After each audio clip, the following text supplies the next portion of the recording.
오늘은 드디어 창세기 50장을 할 차례입니다. 우리 지난 시간까지 우리가 야곱이 죽기 전에 12아들에 대한 축복의 예언을 한 것을 보게 됩니다. 이제 그 축복의 예언을 하고 난 다음에 49장 33절에 보면 맨 끝절이죠. 야곱이 아들에게 명하기를 마치고 그 발을 침상에 모으고 숨을 거두니 그의 백성에게로 돌아갔더라. 이제 야곱이 죽었습니다. 147세에. 그러니까 이제 50절에 보면 요셉이 그의 아버지 얼굴에 굽으려 울며 입맞추고 그의 수종들은 의원에게 명하여 아버지의 몸을 향으로 처리하게 하매 의원이 이스라엘에게 그대로 하되. 자, 이제 야곱이 죽었을 때 이때 야곱의 나이가 147세이기 때문에 요셉의 나이는 56세가 됩니다. 아직도 애굽의 총리로 현직에 있는 총리입니다. 그러니까 대제국의 총리의 아버지가 돌아가셨을 때 이 아버지에 대하여 장례식을 아주 성대하게 합니다. 보면 3절에 보면 이제 향품으로 몸을 미라를 만드는데 3절에 보면 40일이 걸렸으니 향으로 처리한 데는 이 날수가 걸림이며 했습니다. 40일 동안 그 몸을 어떻게 하냐면 코를 통해서 꼬쟁이를 넣어가지고 뇌를 다 긁어냅니다. 그리고 옆구리를 잘라가지고 내장을 또 다 간과 콩팥은 놔둔답니다. 나머지 창자나 이건 다 끓여낸답니다. 썩으니까 다 끓여내고 여기에다가 썩지 않은 방부제, 그러니까 천연 방부제 향료를 막 집어넣어요. 그래서 뇌와 장을 가득 채워서 미라, 썩지 않는 몸으로 만드는데 40일 동안 걸렸다는 것입니다. 이거는 바로 애굽의 이제 왕들이 죽을 때도 이렇게 합니다. 그리고 이제 3절에 보면 애굽 사람들은 70일 동안 그를 위하여 곡하였더라 이렇게 했죠. 그러니까 우리나라도 옛날에 사람 죽으면 곡하는 문화가 있었죠. 애굽도 역시 마찬가지인데 70일 동안 곡을 했다는 것은요, 왕 다음으로 높은 신분으로 장례를 치렀다는 것입니다. 왕은 72일을 곡을 했답니다. 그런데 지금 총리의 아버지니까 70일 동안 곡을 하고 일반적인 사람들은 한 7일 정도 곡을 한답니다. 그리고는 이제 곡하는 기한이 지나면 요셉이 바로의 궁에 말하 이르되 내가 너에게 은혜를 입었으면 원하건대 바로의 귀에 아뢰기를 하면서 이제 요청합니다. 우리 아버지가 가나안 땅에 가서 묻히기를 원하니까 제가 가나안 땅에 가서 아버지를 묻고 올 수 있도록 해달라고 요청합니다. 그리고 그 일이 끝나면 제가 다시 돌아오겠습니다 하니까 바로가 허락을 했습니다. 그래서 7절에 보면 요셉이 자기 아버지를 장사하러 올라가니 바로의 모든 신하와 바로 궁의 원로들과 애굽 땅의 모든 원로와 요셉의 온 집과 그의 형제들과 그의 아버지 집이 그와 함께 올라가고. 자, 여기 보면 바로의 모든 신하, 바로 궁의 모든 원로들, 애굽 땅의 모든 원로들이 다 함께, 한마디로 국장이야, 국장. 국가적인 장례식을 치렀고 여기에 또 요셉의 온 집, 또 야곱의 12아들의 모든 형제들과 그 자녀들이 다 함께 올라간 거예요. 어디로? 가나안 땅 막벨라 굴에. 그러니까 여러분, 그 무리가 얼마나 많았겠습니까? 요셉의 가족이 17년 전에 애굽으로 올 때만 하더라도 70인이었단 말이에요. 17년 동안 또 자녀를 낳았을 거 아닙니까? 그러니까 요셉과 그의 형제들의 가족만 하더라도 한 200명 정도 되었을 거고, 다음에 여기에 있는 바로의 신하, 바로 궁의 원로들, 이 사람들 다 포함하면 최소한 한 300명. 다음에 거기다가 9절 보면 병거와 기병이 요셉을 따라 올라가니 그때가 심히 컸더라. 국가장이니까 병거, 기병으로 이제 호위하는 거죠. 이건 뭐 1000명이 넘어 엄청난 규모의 지금 장례식을 치르고 있는 걸 보게 됩니다. 한편 이제 10절에 보면 7절에 보면 11절 보면 그 땅 거민 가나안 백성들이 앗단 마당의 애통을 보고 이르되 이는 애굽 사람의 큰 애통이라 하였으니요 이렇게 나오죠. 이게 무슨 뜻이냐면 그 당시에 애굽은요 문화적으로 훨씬 더 다른 이방 나라에 비해서 훨씬 뛰어나고 높은 문명을 유지했단 말입니다. 그러니까 이 대제국의 나라에 장례를 치른다고 천미나 되는 큰 무리들이 오니까 가나안 사람들이 깜짝 놀란 것입니다. 지금 이런 모습을 보여주고 있는 것입니다. 그래서 13절 드디어 마므레 앞 막벨라 밭 굴에 장사하였다 했습니다. 다음에 이제 15절로부터 참 장례식이 끝나니까 또 요셉의 형제들이 마음의 두려움을 갖는 것입니다. 벌써 몇 년이 지났는데 17년이 지났는데도 불구하고 그들의 마음에 두려움이 있어가지고 자 이렇게 됩니다. 요셉의 형제들이 그들의 아버지가 죽었음을 보고 말하되 요셉이 혹시 우리를 미워하여 우리가 그에게 행한 모든 악을 다 갚지나 아니할까 하고 드디어 아버지가 돌아가셨으니까 이제는 요셉이 그동안 아버지 때문에 복수를 안 했는데 돌아가셨으니 복수하지 않을까 이걸 두려웠다는 것입니다.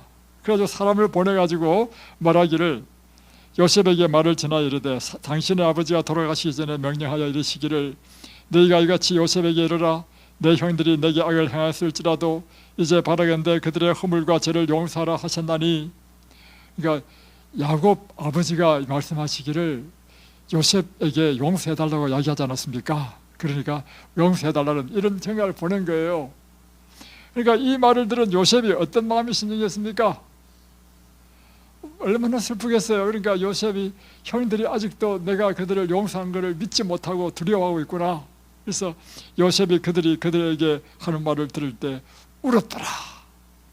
근데 이래도 형들이 불안해. 그래서 여러분 기억하십시오. 절대 죄 짓고 살지 마십시오. 죄 지으면 이렇게 죄를 지으면 이렇게 마음에 자 다음에 18절 그래서 그의 형들이 또 친히 왔어. 한 번 더 요셉에게 말합니다. 요셉의 앞에 엎드려 이르되 그러니까 여러분 형제라 할지라도 지금 요셉은 국무총리고 그들은 지금 죄를 지은 사람들이라 그러니까 자기 동생에게 또 엎드려가지고 또 요청하는 것입니다. 보세요. 우리는 당신의 종들이니이다. 그러니까 요셉이 말합니다. 두려워하지 마소서. 내가 하나님을 대신하리까. 당신들은 나를 해하려고 하였으나 하나님은 그것을 선으로 바꾸사 오늘과 같이 많은 백성의 생명을 구원하게 하시려 하셨나니 당신들은 두려워하지 마십시오. 내가 당신과 당신들의 자녀를 기르리이다 하고 간곡한 말로 위로하였더라. 그래가지고 이제 형제들이 겨우 이제 마음의 안심을 얻게 됐다는 것입니다. 참. 다음에 22절부터는 이 요셉도 세월이 지나서 나이가 110세가 되었을 때 죽게 되었다는 것입니다. 요셉이 그의 아버지의 가족과 함께 애굽에 거주하여 110세를 살며 에브라임의 자손 3대를 보았으며 므낫세 아들 마길의 아들들도 요셉의 슬에서 양육되었더라. 자 24절 요셉이 그의 형제들에게 이르되 나는 죽을 것이나 하나님이 당신들을 돌보시고 당신들을 이 땅에서 인도하여 내사 아브라함과 이삭과 야곱에게 맹세하신 땅에 이르게 하시리라 하고 이제 그의 형제들을 불렀습니다. 이때 요셉이 110세니까 그의 형제들 가운데 살아있는 사람은 다 110세가 이상 되었습니다. 그러니까 르우벤은 116세, 다음에 시몬은 115세, 다음에 레위는 114세, 유다는 113세 이렇게 되는 것입니다. 자, 그런데 뭐라 했냐면 나는 죽지만 하나님이 당신들을 돌보시고 당신들을 이 땅에서 인도하여내어서 아브라함과 이삭과 야곱에게 약속하신 맹세하신 그 땅, 곧 가나안 땅으로 여러분들을 다시금 인도할 것입니다. 이게 무엇인가 하면 예언인 것입니다. 하나님께서 분명히 약속하셨죠. 그 약속이 반드시 이루어질 것이라고 그는 믿고 이렇게 이야기한 것입니다. 그럴 때 25절 요셉이 또 이스라엘 자손에게 맹세시켜 이르기를 하나님이 반드시 당신들을 돌보시리니 당신들은 여기서 내 해교를 메고 올라가겠다 하라 하였더라. 그러니까 여러분들이 이제 여러분의 후손 시대에서 이제 드디어 이 애굽을 탈출해서 가나안 땅으로 갈 텐데 그때 내 해골도 함께 메고 가라고요. 나는 어디에 묻히고 싶다는 것입니까? 가나안 땅, 하나님의 약속하신 그 땅에 나는 묻히고 싶다는 것입니다. 그러면서 이제 이것을 신신당부했고, 자 보세요. 요셉이 아버지 돌아가실 때는 56세였습니다. 그때는 그가 현직 총리였고, 그가 총리를 하고 있었고 아버지 돌아가셨기 때문에 큰 국장을 치렀습니다. 그러나 요셉이 110세에 죽었을 때는 상황이 좀 달라지죠. 그래서 요셉은 110세 죽을 때 그도 똑같이 몸에 이제 미라를 만드는 일을 했지만 가나안 땅으로 그를 데리고 가지 못했고 애굽에서 장사 지냈다는 것입니다. 그래서 26절에 보면 요셉이 110세의 죽음에 그들이 그의 몸에 향재를 넣고 애굽에서 입관하였더라. 이래서 창세기가 끝납니다. 창세기는 참 우리에게 슬픔을 줍니다. 왜냐하면 창세기 1장에 보면 하나님께서 이 세상을 아름답게 창조하시고 아담과 하와를 창조하실 때 우리에게 영원한 생명으로 늙지도 않고 그리고 병들지도 않는 영생의 그런 몸으로 우리를 창조했는데, 인간이 창세기 3장에 보면 하나님께서 금하신 선악과를 먹음으로 범죄하게 됩니다. 그로 인해서 사람이 죽게 되었죠. 그래서 죽게 된 이후에 이 창세기 역사가 쭉 기록되면서 이 창세기는 맨 마지막에 애굽에서 입관하는, 애굽에서 죽어가지고 이제 관에 넣는 것으로 끝나버린 것입니다. 이게 우리 죄의 결과인 것입니다. 자, 오늘 우리는 이 창세기 50장의 두 죽음, 곧 야곱의 죽음과 요셉의 죽음을 통해서 우리는 어떤 영적인 귀한 교훈을 얻을 수 있냐는 것입니다. 무엇보다도 왜 성경은 이와 같이 야곱의 죽음과 요셉의 죽음을 이렇게 자세히 기록할까? 그것은 하나님께서는요, 당신의 백성의 죽음을 참으로 귀하게 여기신다는 것입니다. 이해 안 되는 것이 있는데요, 성경 읽다 보면 창세기 4장으로 한번 넘어가 보십시다. 창세기 4장에 보면 16절부터 보면 가인의 후손의 계보가 나옵니다. 자, 여기 보면 16절 가인이 여호와 앞에 떠났어 했고, 17절에 보면 아내와 동침하여 그가 임신하여 에녹을 낳았다 했습니다. 이 에녹은 하나님과 300년 동안 동행해서 하늘에 올라간 에녹이 아니고 가인의 아들 에녹입니다. 동명이인입니다. 그리고 18절에 보면 이 에녹이 이락을 낳고, 이락은 무후야엘을 낳고, 무후야엘은 머사엘을 낳고, 머사엘은 라멕을 낳고, 이렇게 쭉 나와요. 이건 이제 가인의 후손의 계보고요. 다음에 창세기 5장에 보면 아담의 계보가 나옵니다. 아담의 계보에 보면 좀 다른 게 있어요. 뭐가 다른지 한번 살펴보십시오. 3절, 아담은 130세에 자기의 모양 곧 자기의 형상과 같은 아들을 낳아 이름을 셋이라 하였고, 아담은 셋을 낳은 후 800년을 지내며 자녀들을 낳았으며 그는 930세를 살고 죽었더라. 셋은 105세에 에노스를 낳았고 에노스를 낳은 후에 807년을 지내며 자녀들을 낳았으며 그는 912세를 살고 죽었더라. 또 에노스는 90세에 게날을 낳고 게날을 낳은 후 815년을 지내며 자녀를 낳았으며 905세를 살고 죽었더라. 계속 이런 이야기가 쭉 나옵니다. 어디까지? 29절까지, 이 30절까지 쭉 나옵니다. 자, 제가 지금 두 모습을 보여주고 있죠. 가인, 곧 멸망당할 악인의 그 계보를 기록한 성경의 기록과 아담으로부터 셋에 이르게 되는 구원을 얻는 하나님의 백성의 계보의 기록의 차이점이 무엇입니까?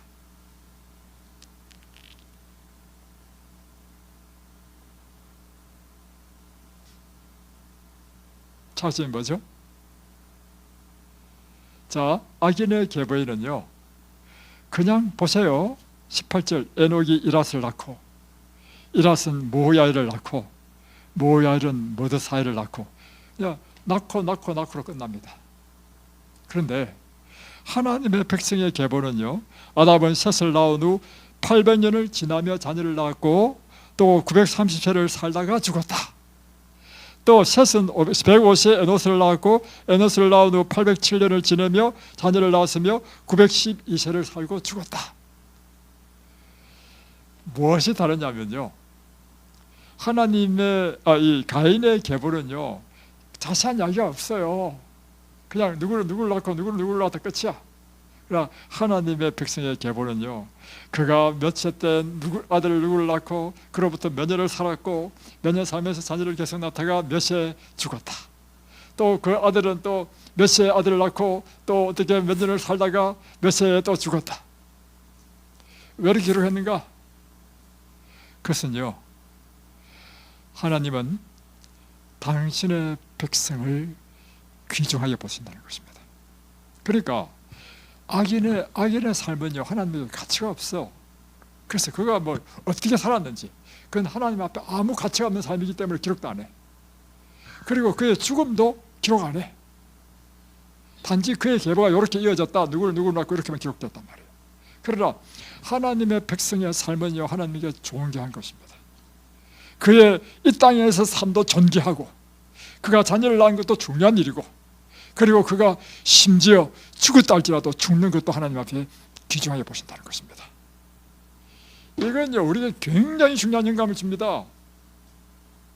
여러분, 우리가 하나님의 진실한 백성이 되면요, 하나님은 우리의 삶의 모든 것을 중요시 여기고 존귀하게 여긴다는 것입니다.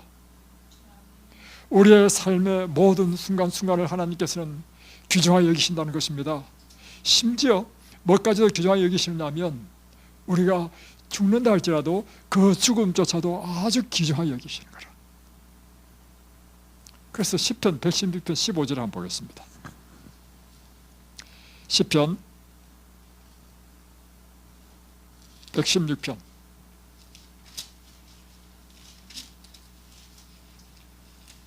15절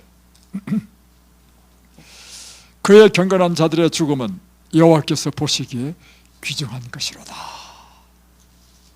여기에 경건한 자들을 했는데 개역 한글판에는요 그의 성도들의 죽음을 여호와께서는 귀중히 보시는도다 이렇게 되어 있습니다. 그러니까 여러분,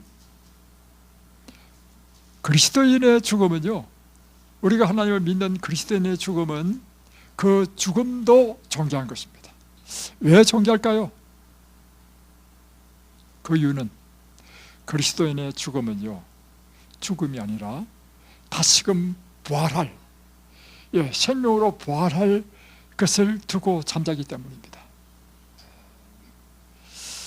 여러분, 우리가 이 죽음에 대한 문제를 분명히 알아야 됩니다. 우리는 우리 생각 속에 어떤 생각이 갖느냐에 따라서 사물과 사건을 대하는 우리의 태도와 마음의 상태가 달라집니다. 그래서 예를 들면 이와 같은 것이잖아요. 소크라테스가 그가 이제 청년들을 이제 혼란케 하는 그런 묘케 하는 사람이라 가지고 그 재판정에서 사형 명령을 내렸습니다. 얼마나 억울합니까? 소크라테스는 이 청년들에게 진리를 가르치고 너 자신을 알라, 네가 얼마나 무지하고 아무것도 모르는 존재라는 사실을 알라, 이것이 바로 너 자신을 알라는 뜻이거든요. 그래서 젊은 사람들을 계몽시키고 가르치는 것밖에 없는데 사형 명령이 내렸어. 그런데 소크라테스는요 아주 자신만만하게 독배를 마셨습니다. 왜 이렇게 마신 줄 아십니까? 그가 갖고 있는 죽음에 대한 생각이 있었기 때문입니다.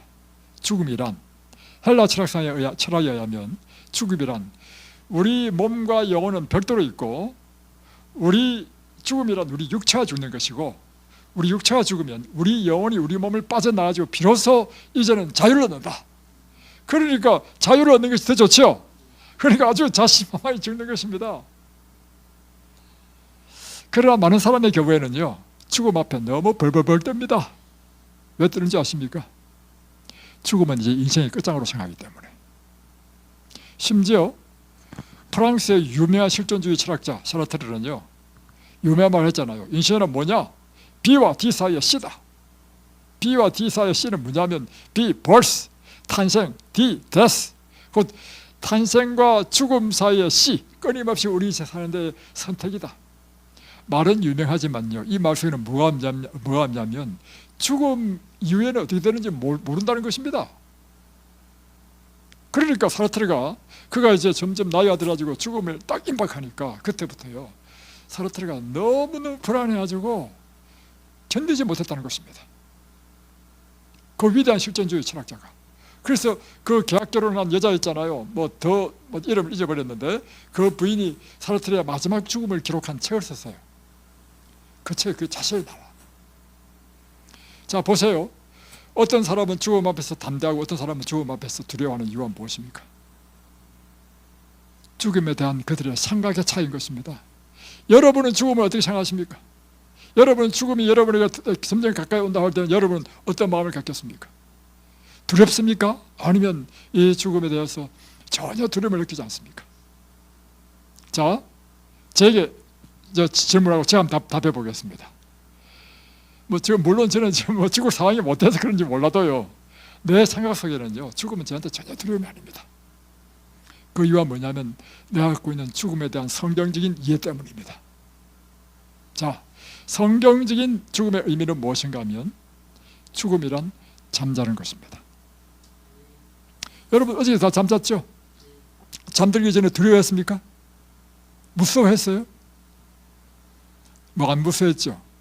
마찬가지로 저에게는 죽음은 잠자는 것이기 때문에 죽음 앞에서 저는 마치 잠자기 전과 같이 두려워하지 않을 것입니다. 첫 번째, 죽음을 잠이라 하는 것은요 성경적입니다.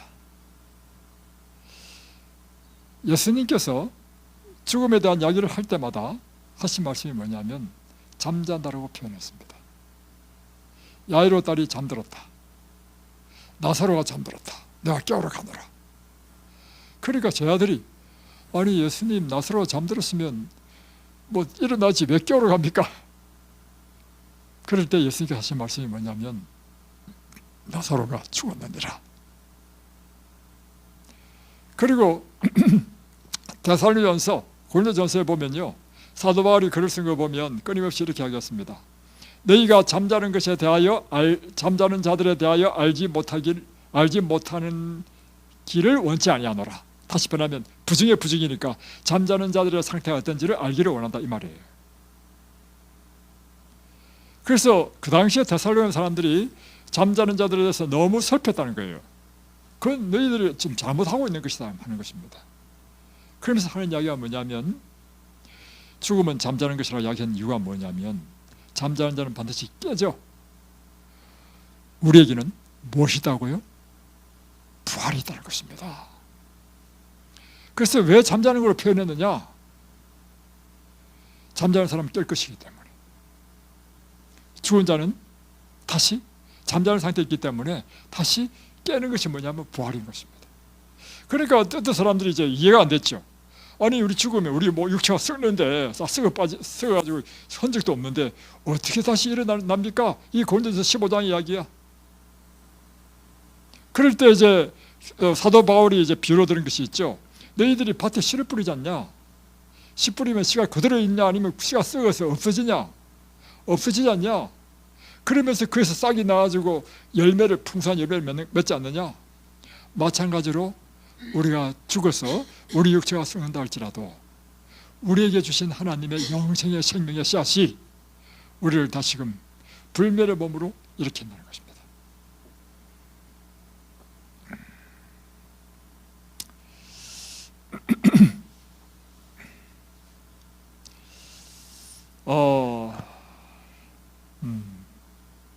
또 한 가지는 이것입니다. 성경에는요 산자와 죽은 자로 나눕니다. 다시 표현하면 살아있지만 죽은 사람이 있고, 이 성경 이야기입니다. 제 이야기 아닙니다. 살아있는데도 불구하고 예수님께서는 죽은 자라고 표현했고 죽었지만 그런 산자다라고 표현한 게 있어요. 요한복음 5장에 보면 그가 이제 설교를 할 때 많은 사람들이 이제 예수님의 설교를 듣기 위해서 있었단 말이에요. 그럴 때 예수님께서 하신 말씀이 오늘 죽은 자들이 내 말을 들으면 살아나리라. 이 말은 뭐냐면 지금 살아서 예수님을 바라보고 있는 사람들을 예수님께서는 죽은 자로 표현한 것입니다. 왜 죽은 자로 표현했을까요? 그 안에 영생의 씨앗이 없는 사람은요, 살아있지만 다 죽은 자라. 그런데 우리가 예수 그리스도를 믿고 우리 속에 영생의 씨앗을 받은 사람은요, 그렇게 아주 이 땅에서 육체적으로는 죽었지만 하나님께서는요, 산자로 하는 것입니다. 자, 한번 보겠습니다. 마태복음 22장.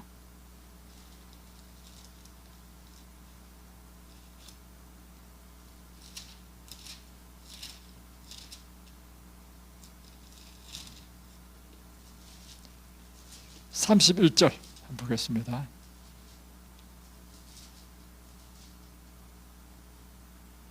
죽은 자의 부활을 논할진대 하나님이 너에게 말씀하신 바 나는 아브라함의 하나님이요 이삭의 하나님이요 야곱의 하나님이로다.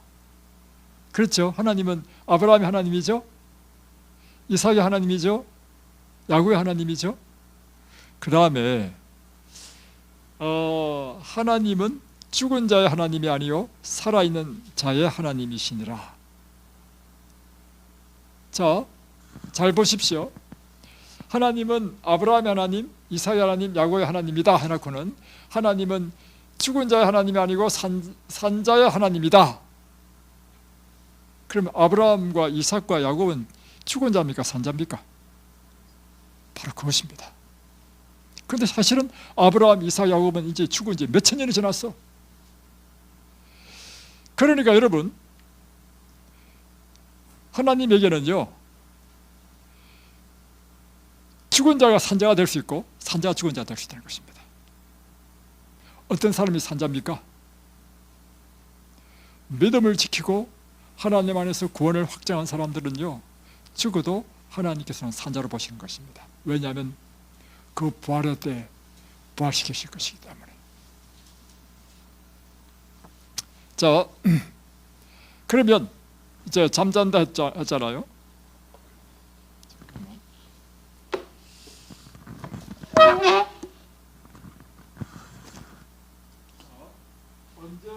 언제 깨는가? 자, 잠자는 자는 깰 거 아닙니까? 언제 깬다는 거죠. 자, 먼저 이거부터 보겠습니다. 죽은 자를 잠자는 자로 했죠. 그러면 이 죽은 자는 두 가지 종류의 죽은 자가 있습니다. 뭐냐면 구원을 얻을 자가 육체적으로 죽은 자가 있을 수 있죠. 두 번째는 예수를 안 믿고 자기 마음대로 살아가지고 멸망받을 자.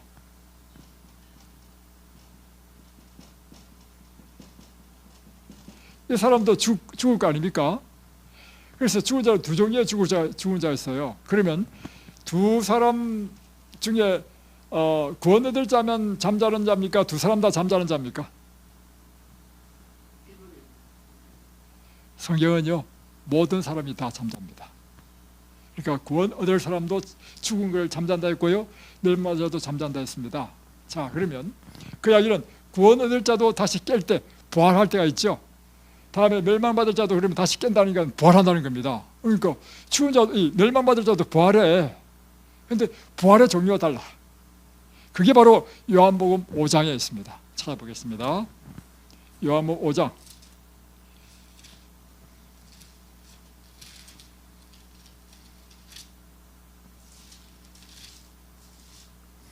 29절.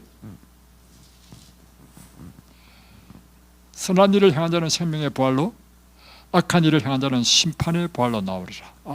부활하는데 다 깨는 것이 부활인데, 구원이 될 자는 무엇의 부활로요? 생명의 부활로. 멸망받을 자는 심판의 부활로 일어난다는 것입니다. 자, 그러면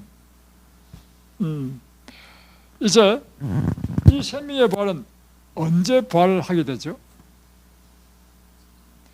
예수님 재림 때. 그래서 구원 얻어서 하늘 가야 될 거 아니에요. 그러니까 구원 얻을 자를 생명의 부활은 예수님 재림 때입니다.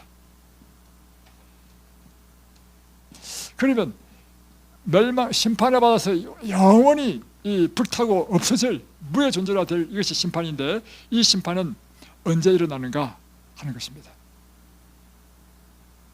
이거요, 계시록 20장 한번 펴보겠습니다.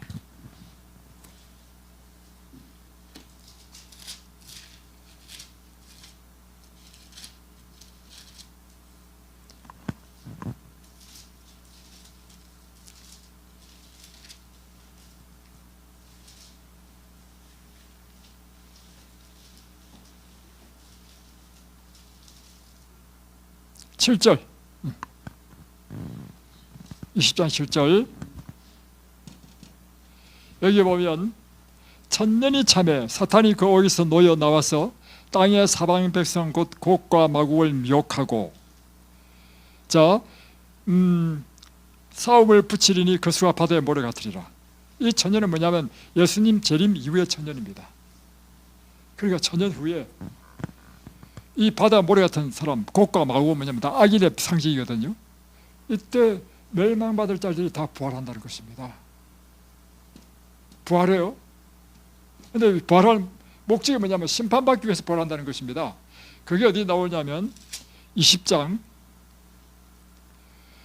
13절로부터 15절인데,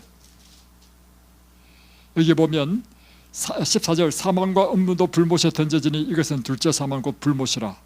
누구든지 생명체에 기록되지 못한 자들은 불못에 던져지더라. 자, 이때 이 사람들이 하늘의 불못으로 완전히 타버리는 것입니다. 이것이 지옥이에요. 지옥, 타버림.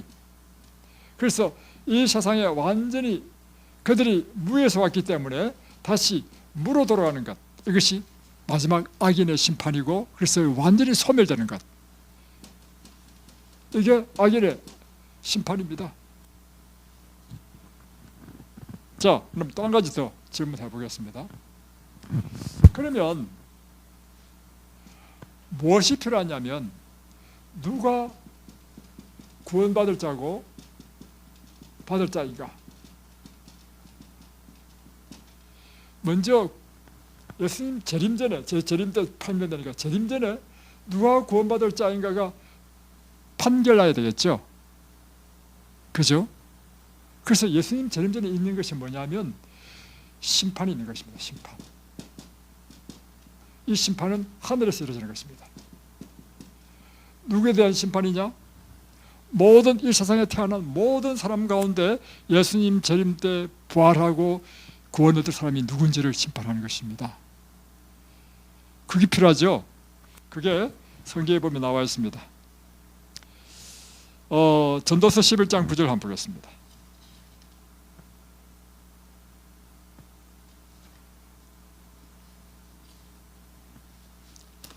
전도서 9장 11절 11장 9절 잘 보십시오.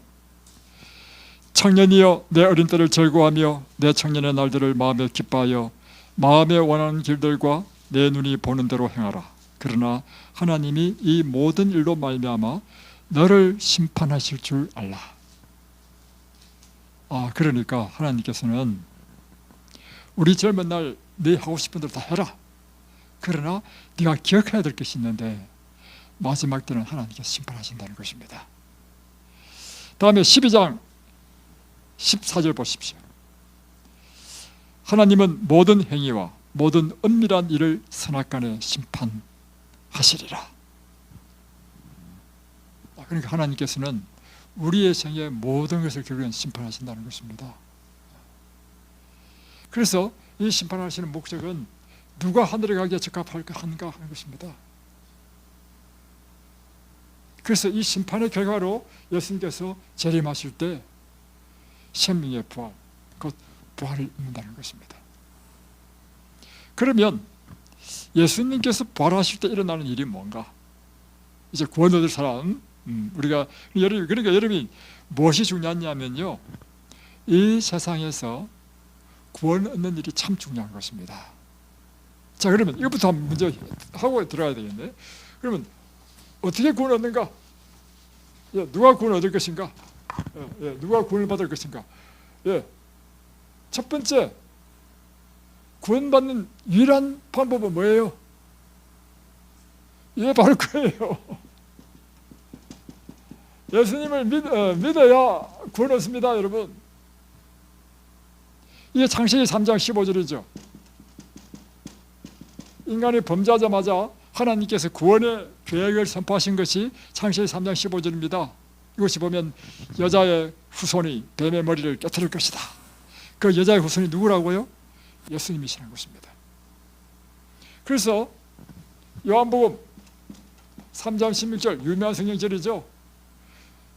뭐예요? 하나님이 세상을 이처럼 사랑하사 독생자를 주셨으니 이는 저를 믿는 자마다 멸망치 않고 영생을 얻으리라. 여러분이 영생을 얻기 위해서요, 누가 구원 얻을 것인가?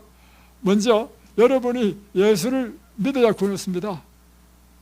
다음에 사도행전 16장 31절 뭐예요? 주 예수를 믿어라. 그러면 너와 내 집이 구원을 얻으리라. 로마서 다음에 창세기 15장 6절 아브라함이 하나님을 믿음에 그 믿음을 그의 의로 여기셨다. 그러니까 여러분, 우리의 구원은요, 오직 우리의 죄를 대속하시는 예수님을 믿음으로서만 구원 얻는 것입니다. 자, 그런데 왜 아까 얘기했죠? 심판이 먼저 일어나는, 왜 그런데 그럼에도 불구하고 누가 구원될 사람이 이제 이 심판하느냐? 진짜로 믿는 사람이 누구냐고요? 진짜로 예수님을 믿고 예수님 믿는 삶을 산 사람이 누구냐? 여러분, 예수 믿는다고 말로만 하면 되겠습니까? 그래서 하나님께서 진짜로 예수 믿는 사람들을 판별해서 하나님께서 예수님 재림 때 구원하기 위해서 심판이 필요하다는 것입니다. 그래서 마태복음 20장에 보면 혼인잔치의 비유가 나오는데 이 임금이 큰 잔치를 베풀었습니다. 그리고는 종들을 보냈습니다. 원래 이 잔치에 초대된 사람들을 다 초청했어요. 그랬더니 종들이 가니까 나는 뭐 사업처로 바빠서 못 가겠다, 나는 지금 결혼을 해가지고 뭐 못 가겠다, 막 여러 가지 핑계가 많아. 어떤 사람은 종들을 잡아 때려가지고 능욕했어. 그 말을 듣고 왕이 막 화가 잔뜩 난 거예요. 그래서 그러면 길거리에 나가지고 아무나 다 들고 오라고, 아무나. 그래서 이 잔치자를 채워놨어. 그래가지고 종들이 가가지고 막 길과 산울가로 가서 이 사람 저 사람 다 들고 왔어. 그래서 잔치자리가 가득 찼어. 그런데 이것으로 끝나면 괜찮은데 그걸 끝난 게 아니에요. 왕이, 임금이요, 뭘 하냐면 혼인잔치에 와서 사람들을 검사하는 거야. 혼인 예복을 입었는지 안 입었는지. 근데 이 혼인 예복이라는 것은 뭐냐면요, 거지들이 무슨 혼인 예복이 있어. 혼인 예복은 그 입구에 혼인 예복을 쫙 쌓아놔. 그래가지고 들어갈 때 자기가 하나 잡아서 입으면 돼. 어렵지 않죠? 그럼에도 불구하고 보니까 혼인 예복을 입지 않은 사람이 있어. 그래서 너 왜 혼인 예복을 입지 않았느냐 하니까 그 사람이 요구 무엇이거늘. 왜냐하면 준비된 옷도 안 입었으니 할 말이 없잖아요. 그러니까 밖에 쫓아내라는 거예요. 이게 뭐냐면 이것입니다. 하나님께서 우리를 구원하시는데요, 어떻게 구원하냐면 누구든지 다 초청하는 것이 하나님의 임금 자체인 거야. 그리고 그 옷도 미리 다 준비해놨어. 그러니까 예수님께서 십자가 대신 죽으셔가지고 우리를 위한 구원을 다 준비했다는 것입니다. 핑계할 게 없죠. 그럼에도 불구하고 옷을 입지 않았다는 의미는 뭐냐면, 그럼에도 불구하고 하나님의 보혈을 진짜로 믿지 않는 사람들, 이런 사람은 구원받지 못한다는 것입니다. 이야기는 예수님 재림 전에 반드시 구원받을 사람을 심사한다는 심사. 자, 그 다음에 이제 우리가 이해할 것이 뭐냐면, 예수님 재림하셔서 이제 어떻게 우리가 구원받는지를 알아야 돼, 또 여러분이. 예수님께서 재림하실 때 일어나는 일이 뭐냐면요, 천천만만의 천사들과 함께, 데살로니가전서 4장에 있는 말씀입니다. 천사장의 나팔 소리로 이 땅에 임하는 것입니다. 그럴 때 죽은 자들이 구원을 사람이 다 부활해요. 부활할 때 썩지 아니할 몸으로 부활해요. 그러니까 자, 여러분 죽을 때 지금 나이가 지금 70 넘었다. 70 넘었는데 그래도 막 병이 걸려가지고 죽었다. 그러니까 뭐 쫄쫄 늙어서 죽었을 거 아닙니까? 근데 부활했는데도 죽기 전에 그 모습으로 딱 부활하면 그게 희망이 있습니까, 여러분? 없죠? 부활할 때는요, 마치 우리 한 사람 한 사람은요, 아담과 하와처럼 완전한 새로운 피조물로 우리가 다시 재창조된다는 것입니다. 이것이 우리가 구원의 소망인 것입니다. 그리고 어떤 사람은 이 땅에 살다가 보면 뭐 다리를 절 수도 있고, 다리 다쳐서 다리 절 수도 있고, 또 소경이 될 수도 있고, 기머리가 될 수도 있고, 벌이 될 수도 있고 그렇잖아요. 이사야 35장에 보면 그날에 저런 자는 사슴처럼 뛸 것이며 소경이 들을 것이며 소경이 눈을 뜰 것이며 우리의 신체의 모든 장애들이 다 회복된다는 것입니다. 그래야 그것이 참된 구원이 아니겠어요? 여러분, 지금 여러분이 비록 힘들고 어렵지만요, 애달파지 마십시오. 이 땅에 살 때요, 모든 사람은 다 하나씩 다 장애를 다 갖고 있습니다. 형태가 다를 뿐입니다. 정도가 차이가 있을 뿐입니다. 여러분 보십시오. 한번 나가 보십시오. 누굴 붙잡고 하면 당신 어디 뭐 불편한 점이 있습니까? 하면 불편한 게 하나도 없다는 사람은 거의 없습니다. 우리 모두는 다 무엇이 필요하냐? 구원이 필요합니다. 여러분, 우리는 이렇게 생각합니다. 내가 갖고 있는 문제가요, 제일 중요하고 제일 절망적으로 생각할 수 있습니다. 그러나 사실은 그렇지 않습니다. 두 번째는 우리가 이 땅에서 하나님의 은혜를 입을 수도 있고 혹 은혜를 못 입는다 할지라도요, 여러분은 확실한 소망이 있는데 그것은 무엇이냐면, 우리 지난번에 이 여사님이 이렇게 이야기하는 걸 제 저한테 이야기 들었어요. 저는 앞으로 5년만 더 살면 좋겠어요. 그거요, 5년마다 더 좋은 길을 하나님께서 가르치셨습니다. 그것은 영생을 주신다는 것입니다. 그리고 여러분, 이와 같은 거죠. 한마디로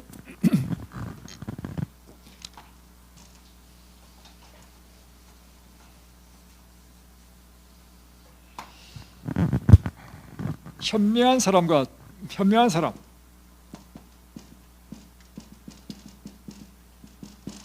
다음에 어리석은 사람, 차이가 있습니다. 무슨 차이냐면, 현명한 사람은요, 중요한 일부터 먼저 합니다. 그리고 중요한 일에 집중합니다. 그런데 어리석은 사람은요, 중요한 일보다는 급한 일을 먼저 하고요, 사소한 일에 그냥 시간을 다 소비해요. 여러분에게 참으로 중요하고 더 중하고 더 영원하고 더 영광스러운 것, 이것이 뭐냐면 하나님께서 우리에게 약속하신 구원입니다. 그래서 우리는 이 땅에서 살 때요, 무엇을 살아야 되냐면 영생의 구원을 위해서 살아야 됩니다. 그렇기 때문에 우리는 이 땅에서 절제하고 또한 하나님의 법대로 순종하며 살고 믿음을 지키기 위하여 때로는 힘들고 어려운 상황이지만 그것을 참고 인내하고, 왜냐하면 우리는 더 크고 더 중요한 것을 추구하기 때문입니다. 그러나 이와 같은 내세의 중요성을 알지 못하고 간과해버리면요, 무엇을 따라 사느냐면 오늘 내가 당장 내게 쾌락을 주고, 오늘 나에게 당장 기쁨과 즐거움을 주고, 오늘 내가 당장 누릴 수 있는 것을 추구하며 산다는 것입니다. 여러분, 현명한 사람 되시기 바랍니다. 자, 이제 우리가 하늘에 가게 되면 일어나는 일이 있는데요,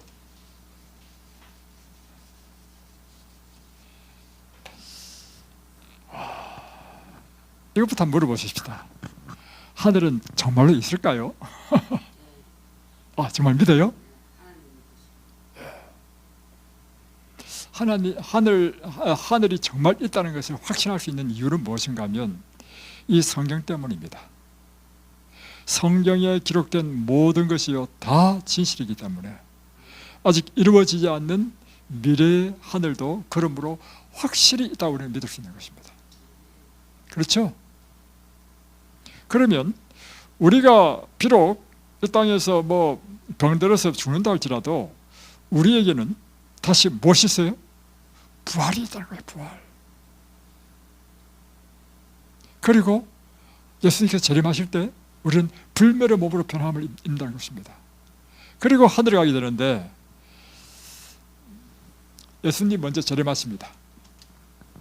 먼저 예수님께서 재림하시면 우리가 부활을 해요. 근데 재림하실 때 살아있는 사람 있잖아요. 그 사람은 불멸의 몸으로 변화를 입습니다.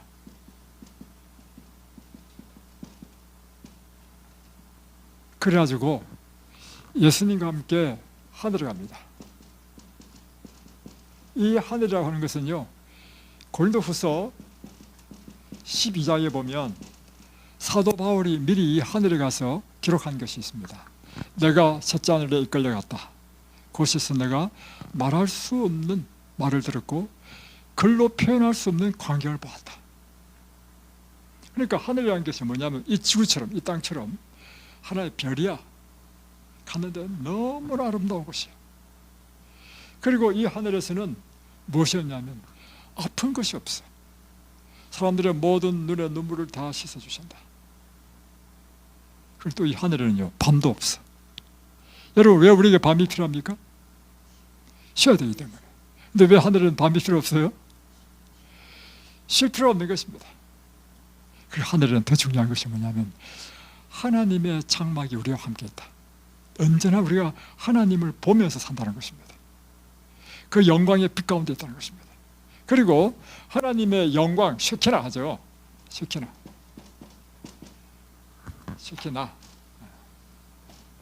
하나님의 영광인데 이 하나님의 영광은 다른 말로 표현하면요, 빛입니다. 이 빛이 언제나 함께 있어가지고 태양과 달이 있지만 태양과 달이 쓸데없다는 것입니다. 얼마나 밝은지.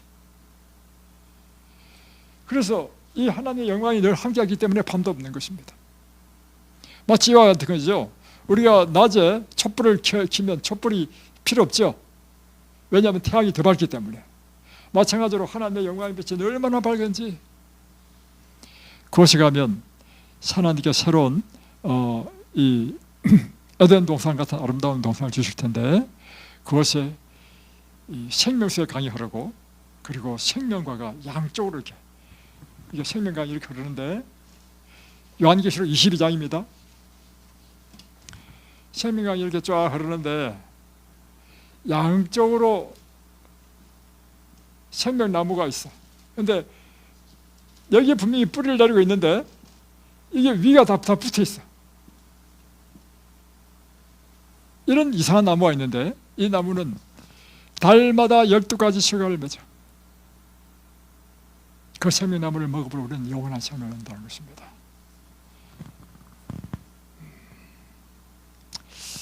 자, 여러분, 우리는 이 땅의 삶이 전부가 아닙니다. 우리는 하늘에 영원한 나라가 있습니다. 그래서 아까 제가 말씀드렸지만 이 사실을 확실히 믿으면 죽음은 무엇이다? 잠자는 것이다. 그리고 눈에서 딱 눈을 뜨면 그때가 예수님께서 재림하신다. 그리고 하늘에 간다. 그러니 여러분, 죽음이 두렵습니까? 두렵지 않습니까? 그래서 성경에 보면요, 이사야 20장에 보면 하나님께서 은혜를 베푸신 것이 있는데 너무 힘든 사람은 그분의 밀실에 재운다는 것입니다. 그러니까 인생이 너무 고통스럽게 사는 게 하나님 뜻이 아니에요. 그래서 때로는 하나님께서 재우시는 분이 있고 또 때로는 어떤 사람은 살리시는 분이 있고, 그래서 우리는 죽든지 살든지 다 그것이 뭐예요? 하나님의 뜻이고 섭리고 하나님의 은혜입니다. 그리고 이 사실을 믿게 되면 우리는 언제나 우리 마음속에 두려움이 사라지는 것입니다. 기도하겠습니다.